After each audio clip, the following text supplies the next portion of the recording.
I think you're ready to hand off. Next speaker is Russ Perry, USGS.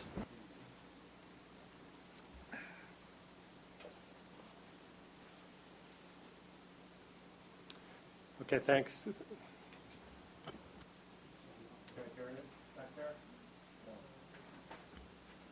How about now? Okay, so I'm Russell Perry from the USGS Western Fisheries Research Center. Want to acknowledge my collaborators on most of this work, John Skalski at the University of Washington, Patricia Brandis at Fish and Wildlife Service, and John Vero right here. You might move the microphone. Okay, thanks.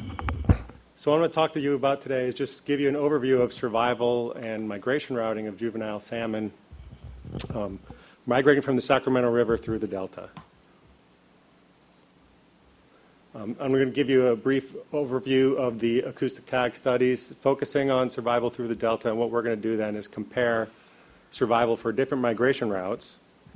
But then, with respect to the charge of the panel, I'm then going to focus on how river flow affects survival, and in two different ways, how it affects survival by changing the distribution of fish among migration routes, but also how it affects survival within routes. And I'm also going to really skip over the methods here and try and hit the main points that you guys need to see, and I'll try, on here I try and direct you to where you can find the details if you want to look at the methods for some of the analyses we did. Wow, it's really moving. Okay, so just some study details. The study population here is late fall Chinook all hatchery origin from Coleman National Fish Hatchery. The acoustic tags are a variety of vendors, but essentially all the tags represent less than 5% of the body weight.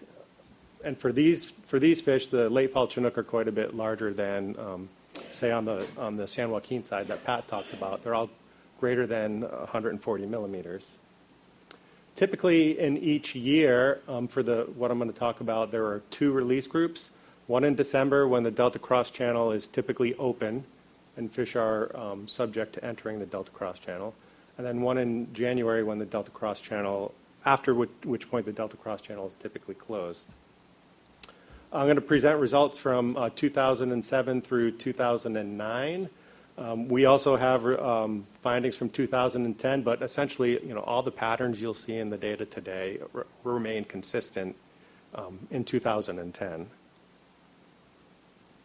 So just briefly, how do we estimate survival? So this is a map of the Delta with the yellow dots representing the locations of acoustic telemetry monitoring stations that monitor tags. And as fish migrate through the Delta, they distribute among the channel network and are detected on these acoustic telemetry receivers. And then what we developed was a marker capture model, a multi-state marker capture model that basically emulates the routing pattern and survival in each of these routes. So this shows a schematic that then translates the data from the acoustic telemetry system into this branching network of the Delta.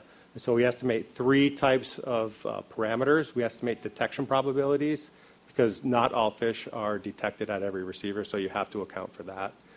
Where there's branching up there, we estimate routing probability, so that given a fish arrives at a junction, what's the probability that it enters a given route?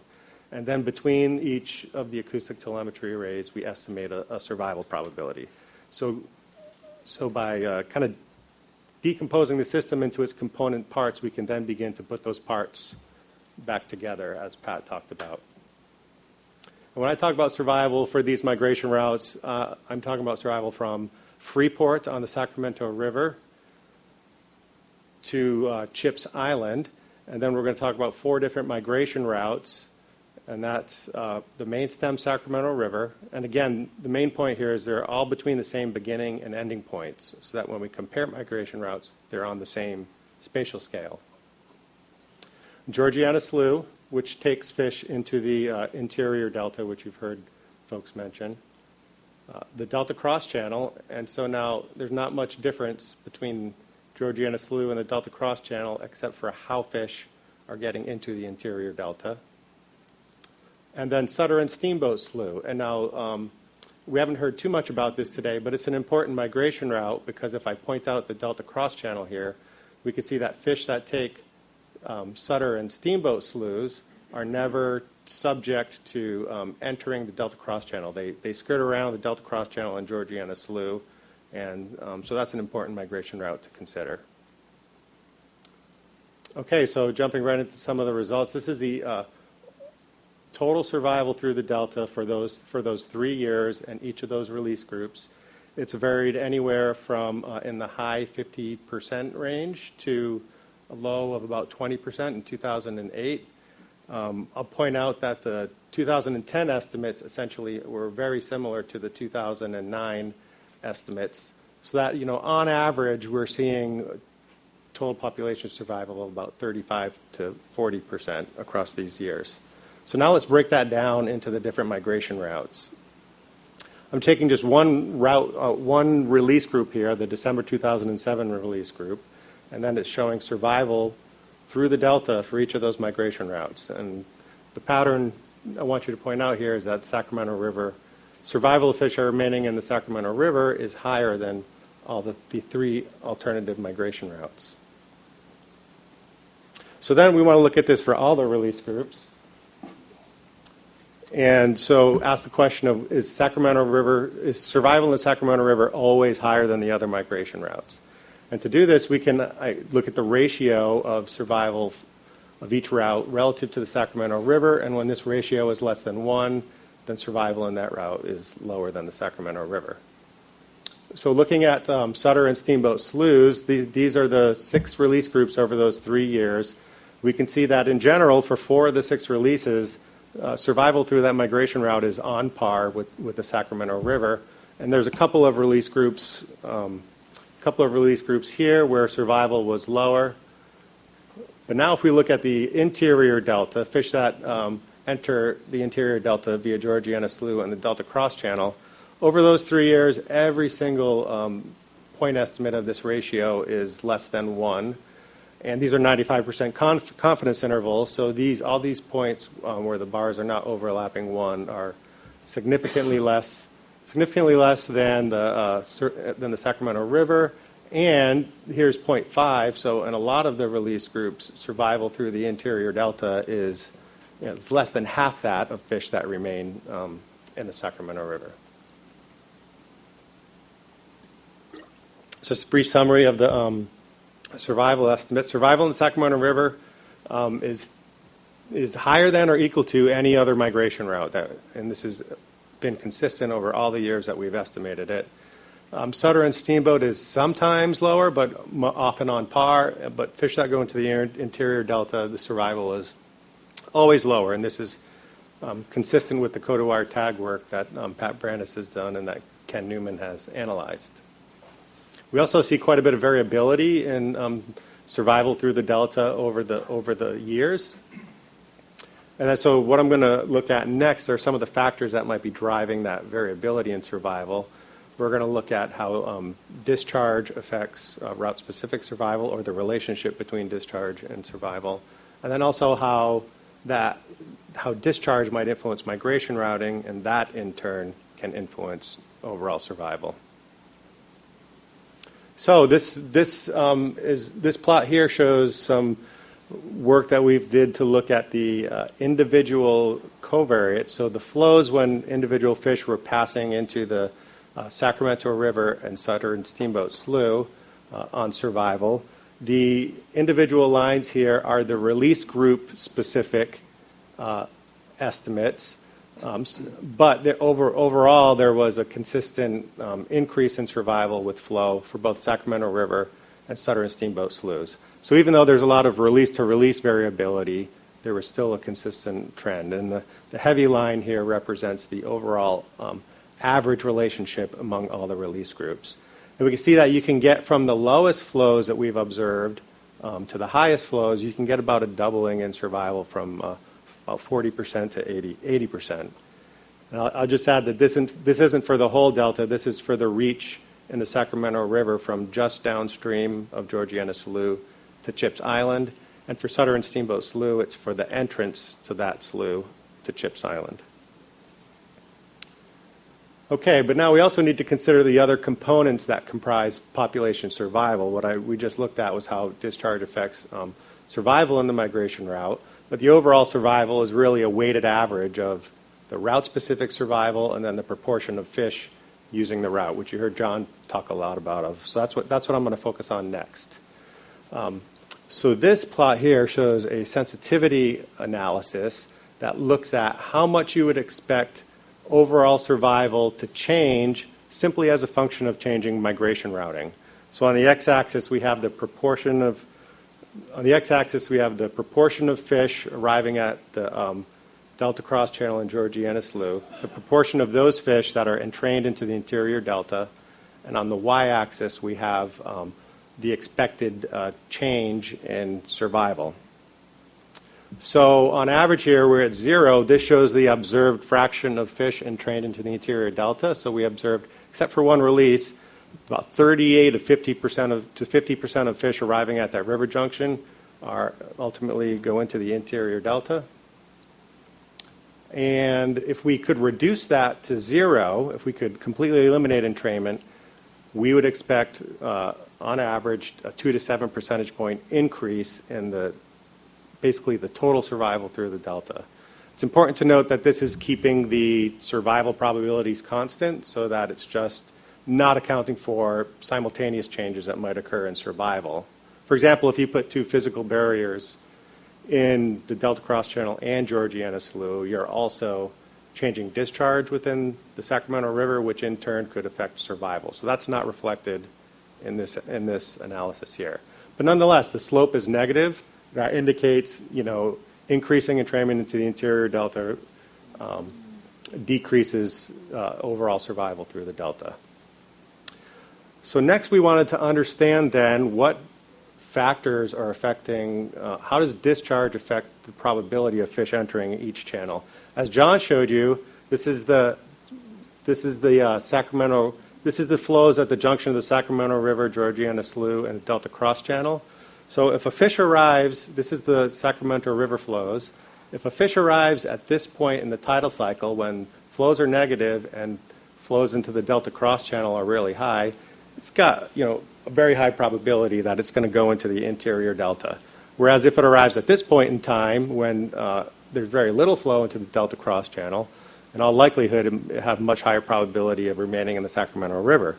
So we wanted to quantify those individual probabilities as a function of flows. And to do that, we use a multinomial regression model, which is similar to logistic regression, except in this case we have 3 categories to worry about, the 3 migration routes. And what we model is the probability of fish being entrained into Georgiana Slough or the Delta Cross Channel, and then the probability of remaining in the Sacramento River is just 1 minus those. And we looked at this as a function of the discharge, the time-varying discharge when fish were entrained into each channel. And we looked at the flows in the Sacramento River, flows into Georgiana Slough, the delta flow at each 15-minute time step. This is a measure of the tidal stage. So if it's less than 0, you're transitioning from an ebb to a flood tide. And then whether or not the river was flowing upstream. So the results from that basically showed, make a lot of sense. For entrainment into Georgiana Slough, if you increase flow into that route, you get a positive effect on entrainment. Conversely, if flows increase in the Sacramento River, you get a negative effect. And then as John showed during those converging flows, if it's in an upstream phase, that substantially increases the probability of entering Georgiana Slough. And for the Delta Cross Channel, it was basically negatively related to the Sacramento River flows because when most of the water is going into the Delta Cross Channels during the flood tide. Now what I want to show you is what that looks like. So this is, and how dynamic it is. So this is a 2-day period here where we're looking at basically the predicted probabilities of a fish remaining in the Sacramento River. And so we can see how much that varies through time. And if I overlay on that, this is now the proportion of flow that's remaining in the Sacramento River, we can see that the fish have a higher probability of remaining in the Sacramento River than the proportion of flow. And I would suspect that that's because of the spatial distribution that John showed being shifted over towards the Sacramento River side. If we overlay on top of that the delta cross channel, then what we could see is during these periods of flood tide, there's essentially very low probability of fish remaining in the Sacramento River, very high probability of them entering either the delta cross channel or Georgiana Slough, and vice versa during ebb tides. Now, to kind of display the dynamics of that and show how it fits against the data, I'm going to show a brief animation here. So, let's see. So these points down here are actually the times when individual fish entered either the delta cross channel or Georgiana Slough, the zeros. The ones are fish that actually remained in the Sacramento River. And then this is going to be scrolling through time over a 2-day period. So I like looking at it this way because it kind of really shows you the dynamics over a short time scale. And then we can get to see how well it can kind of hit when these fish are entering these different locations.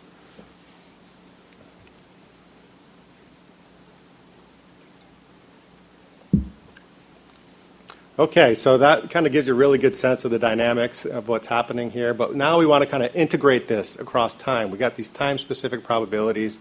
We want to get an idea of the daily entrainment. And so to do this, we can predict these probabilities at the 15-minute time scale. How am I doing for time here, Sam? Oh, okay, great. Predict these probabilities at a 15-minute time scale, but then average them over a day. And so this gives us an idea of the expected entrainment probability, or the fraction of fish entrained over an entire day. And we can do this. Here I'm just looking at whether the probability of fish entering the interior delta, so whether they entered either the delta cross channel or Georgiana Slough. And then we can begin to understand at that scale, kind of on a daily scale, the effects of the operation of the delta cross channel, the effects of river inputs, and the effects of tides. So here what I'm showing now is inflow to the junction. These X's are when the delta cross channel is open, and these white circles here is when the delta cross channel is closed. And so as inflow into the junction increases, we see that closing the delta cross channel on average decreases the proportion of flow entering the interior delta by about 30 percentage points. But we also see, going from the lowest flows to the highest flows, we also see that proportion decreases from about 50% at the lowest flows down to about 30% at higher flows. And that's essentially due to the effect of the tides when most of the water is entering the interior delta. If we look at now these expected daily entrainment probabilities of entering the interior delta, we see a little same pattern but a little different picture. We see closing the delta cross channel, on average, we'd only expect about a 15 percentage point decrease in the proportion of fish entering the interior delta. And I should mention that these, essentially averaging those entrainment probabilities across the whole day, assumes that fish are migrating throughout the day. So that's something to keep in mind. We also see about a 15 percentage point decrease in these expected entrainment probabilities as flows increase across this range right here. Now, a different way to look at that is to look at the inflow to the junction relative to the fraction of the day during which the flows are reversing in that junction. And so we can see here that we can have up to 40% of the day at these lowest flows when the river can actually be in reverse flow conditions. And if we look again, just plot these expected entrainment probabilities along that same axis, we can see that we get these highest expected entrainment probabilities during the lowest flows when the junction is reversing for a long period of the day, and then this declines down to an average level as we get to this point when the junction stops reversing, essentially, which is about 12,000 CFS coming into the junction. So some conclusions here. Survival varies among migration routes, and that discharge affects both, can affect both survival within a route and routing among these migration routes. And what I'd like the panel to think about is how there can be some compounding effects of reduced flows. So if during lower inflows to the delta, we would, this information suggests that we would expect potentially a higher fraction of the population entrained into the interior delta where survival is low. At the same time, if that survival flow relationship holds, then the fish that remain in the Sacramento River would be subjected to lower survival. So we could have a situation where there's potentially a double whammy, so to speak. So that's what I got. This represents a number of years of data from, and many agencies kind of helped out with this. So I just want to acknowledge that, and I'll take any questions you might have. Yeah, John. I'm sorry, I always have a question. My understanding is that a lot of the mortality sources are time dependent. The longer you're in the system, the more you have the opportunity to be eaten by a bird or a fish or get sick or lost or something. So it seems with the hydrodynamic base that you have, you should be able to calculate travel time, at least for passive particles. And my guess, just because it's a relatively simple channel morphology, it probably just downstream movement with biased random walk would probably be a pretty good model for fish movement. So therefore, you probably have enough information to at least make an index of residence time in the system. So have you considered that, or do you think it might be of value? Yeah, I have considered that. There are some slides at the end of that talk that showed there is some, there is a relationship between travel time and survival, and that there's also different distances that these fish are traveling depending on the migration routes they're using, so that the shortest route is actually is Sutter and Steamboat Slough. The longest route is through the interior delta. But when we control for both either time or distance and calculate these rates on a time basis or distance basis, we still see that those standardized rates, say for the interior delta, are much lower than for the other migration routes. And actually, would you put my presentation back up and I can show you that? Yeah. Excuse me, John. We have a person on our project, Rachel Johnson, who's looking at travel times and travel time distributions. And when, like, Sutter and Steamboat are reversing, the travel time distribution can be very, very widespread. In other words, I wish maybe I should have Rachel speak, but you can go from a travel time of something very long, depending on when you enter Steamboat Slough, to something that's actually quite short. So when you're looking at these fisheries data, these fish could be exposed to very different residence time or travel times. The other thing that Rachel did is she put odometers on the particles, and the distance traveled can be several times, with the tides in that channel, it can be several times the length of that channel, just because it's sloshing back and forth. And so you can imagine if you have a structural oriented predator and it's having several opportunities to go by that structure, that'll increase predation. So it's not simply a travel time thing in a tidal system, because they are moving around quite a bit with the tides. This is survival as a function of distance traveled through different reaches, but this is the main stem Sacramento River. This is Sutter and Steamboat Slough. This is the interior delta. This is cumulative survival on a log scale, so that the slopes of these lines represent, if we see a change in slope, it's a change in the instantaneous mortality rate. So we can see also that the interior delta is the longest migration route, but it still has the steepest slope with respect to distance. If we look at that with respect to time, this is now reach-specific survival. These are daily survival probabilities with respect to time, and so these are the rates that we're seeing in the interior delta relative to the north delta reaches. So those intermediate points on that previous graph?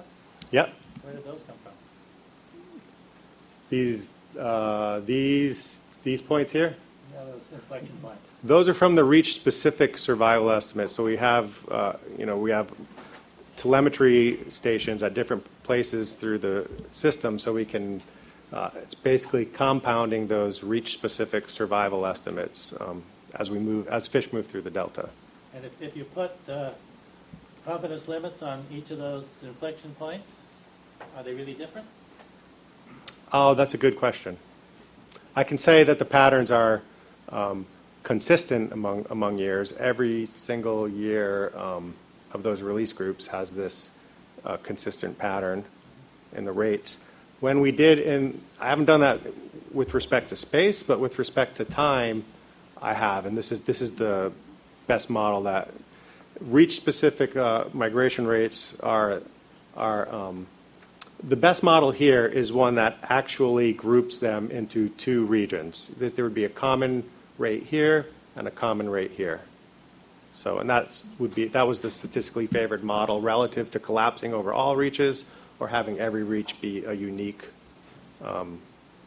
mortality rate. Hey, Sam, can I answer one of Kenny's previous questions? I've been thinking about it a little bit. Do you have one second? So you asked a question about whether or not we can control these flow patterns within the framework of a management, some management action. And I said geometry is one of the best ways to do it, and I'll talk about that tomorrow. But one thing you might consider if you're taking water out of the North Delta from the isolated facility, once you go into reversing flow conditions in some of these junctions, then the entrainment rate and survivals change dramatically. And so if the isolated facility is built and used, that may be something that the State Board and others might consider with regard to when they take water out and when they don't, because there are these very specific thresholds. Thank you. No more questions from the panel? Okay, we're on time.